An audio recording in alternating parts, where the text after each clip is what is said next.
Fevicol, be 100% sure. Telangana వాదం సమైక్య నినాదాల మధ్య రాష్ట్ర రాజకీయం నేడు హస్తిన చేరనుంది.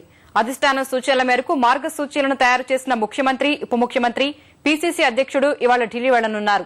ఇరు ప్రాంత నాయకుల అభిప్రాయాలతో కిరణ్, బొత్స నివేదికలు సిద్దం చేయగా తెలంగాణ కాంగ్రెస్ నేతల అభిప్రాయాలు, నిపుణులు, మేధావుల సూచనలతో రూపొందించిన మార్గసూచీని దామోదర రాజనరసింహ పార్టీ అధిష్టానానికి నివేదించనున్నారు.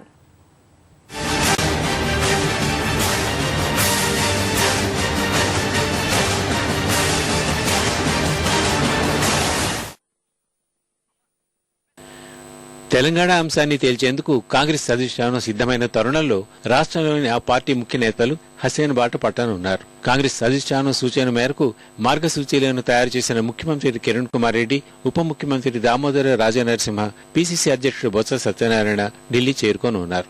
రాష్ట్ర విభజన అంశంపై పార్టీ రాష్ట్ర వ్యవహారాల ఇన్ఛార్జ్ దిగ్విజయ్ సూచన మేరకు కిరణ్, దామోదర, బొత్స నివేదికలను సిద్దం చేశారు. రాష్ట్ర విభజనకు సంబంధించి ఎదుర్కోవాల్సిన సవాళ్లను, అధిగమించాల్సిన ప్రతికూలతలను తమ నివేదికలో పొందుపరిచిన ముఖ్యమంత్రి కిరణ్, పీసీసీ అధ్యక్షుడు బొత్స ఇరు ప్రాంత నేతల అభిప్రాయాన్ని సైతం అందులో పేర్కొన్నారు. అటు తెలంగాణ ప్రాంతానికి చెందిన ఉప ముఖ్యమంత్రి రాజనరసింహ ఆ ప్రాంత కాంగ్రెస్ నేతలతో విస్తృత మంతనాలు సాగించారు.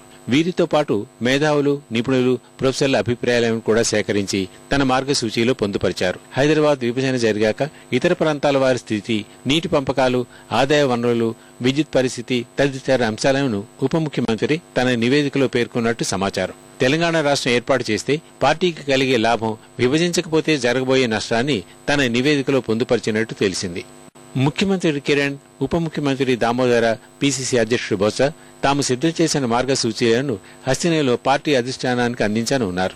ఈ సాయంత్రానికల్లా ముగ్గురు నేతలు హస్తిన చేరుకుంటారు. పార్టీ ముఖ్యుల్ని కలిసి అభిప్రాయాల్ని వివరిస్తారు. ముగ్గురి మార్గసూచీలపై శుక్రవారం జరిగే కాంగ్రెస్ కోర్ కమిటీ సమావేశంలో చర్చ జరగనుంది.